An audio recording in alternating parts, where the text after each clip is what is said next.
हम जानेंगे ईशान जी से कि हनुमान जी उनके साथ बात कैसे करते हैं और हम हनुमान जी के साथ कैसे बात कर सकते हैं। अगर हनुमान जी है तो उनको हम देख कैसे सकते हैं, उनके दर्शन कैसे हो सकते हैं।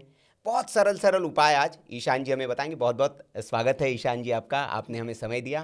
तिवारी जी भी हमारे साथ हैं। बिल्कुल, बहुत बहुत स्वागत है। और एक आध्यात्मिक विभूति हमारे साथ हैं जी और इसी बात की शुरुआत करते हुए सवाल करें सुनील जी कि हनुमान जी के बारे में जो कहा आपने, हनुमान चालीसा में भी लिखा हुआ है, जय जय हनुमान गोसाई कृपा करो गुरुदेव की नाई। यानी हनुमान जी गुरु भी हैं और एक आध्यात्मिक गुरु हमारे साथ भी हैं। जी तो हम समझेंगे कि गुरु की कृपा जो होती है जी वो हनुमान जी किस स्वरूप में देते हैं, ये भी जानने के लिए बड़ा रोचक है। जी।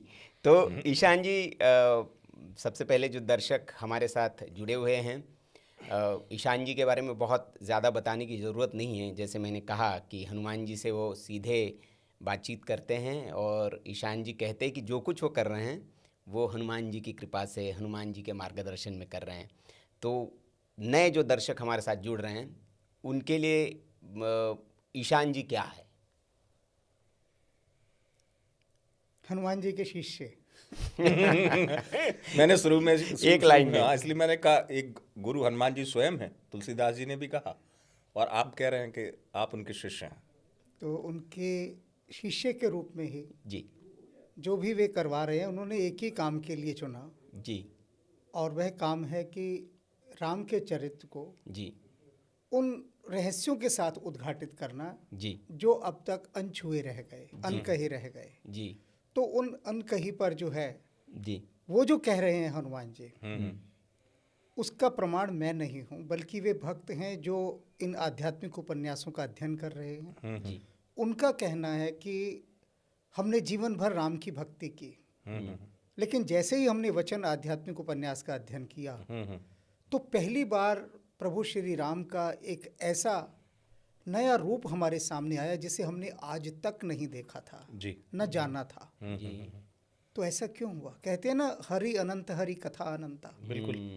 तो यही कथा, वही कथा सारी वही है, लेकिन उसके भीतर जो रहस्य निहित थे, छिपे हुए थे आज तक, उनको प्रकट करने के लिए हनुमान जी ने बाँह पकड़ी हमारी और कहा कि ये काम करना होगा। और पिछले लगभग 20 वर्षों से उन्होंने सारे संसार से काट के रखा और ये काम करवा रहे हैं एकांत साधना के रूप में, बिल्कुल अज्ञातवास के रूप में।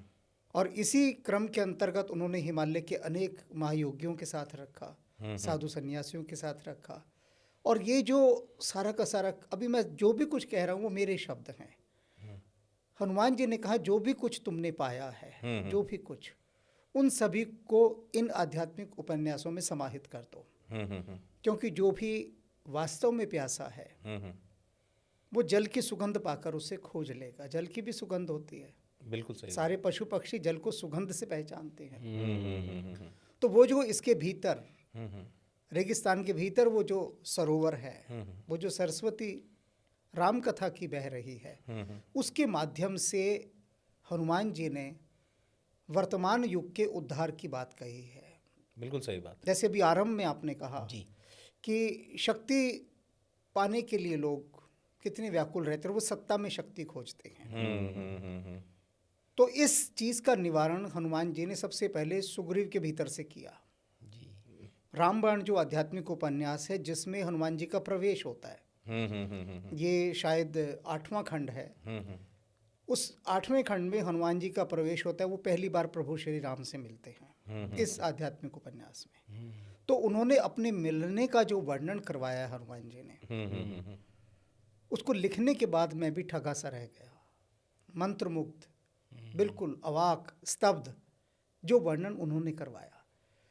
उसमें आगे बढ़कर वे सुग्रीव से कहते हैं कि तू किस पर संदेह कर रहा है।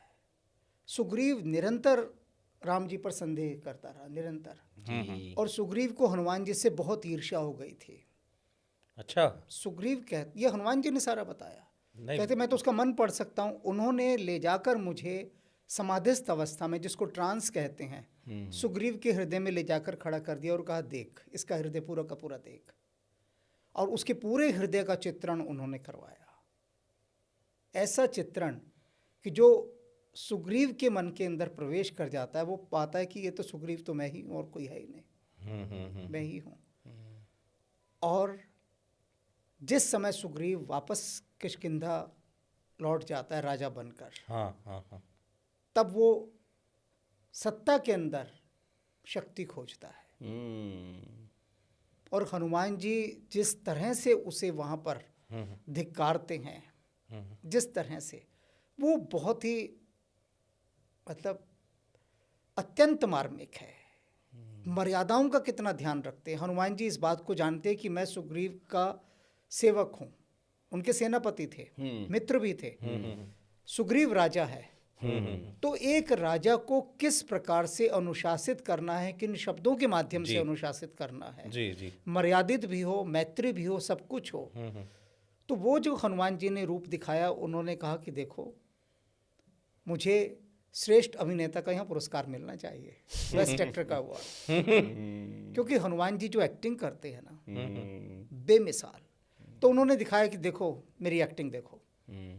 और जिसने ये रामबाण पढ़ा, तो उसने कहा हम तो कभी जान ही नहीं सकते थे कि हनुमान जी इतनी अच्छी एक्टिंग करते हैं और इतने अच्छे कॉमेडियन हैं, मतलब हास्य अभिनेता, कि उसको पकड़ पाना। हम आमतौर पे तो यही जानते हैं ना कि हनुमान जी बैठे हैं, आँख बंद किए हैं, राम राम राम यही सब कर रहे हैं। ये सब नहीं करते थे हनुमान जी, मैं आपको बता दूं। ये बड़ी अच्छी बात आपने कही। बिल्कुल भी नहीं। जितने समय वो राम जी के साथ रहे, राम जी के साथ उनका ना के बराबर संवाद हुआ है, ना के बराबर। सारे संवाद उनके लक्ष्मण जी के साथ हैं। राम जी के साथ तो वो जाकर बस जहाँ होते थे बैठ जाते थे चुपचाप, कुछ नहीं बोलते थे।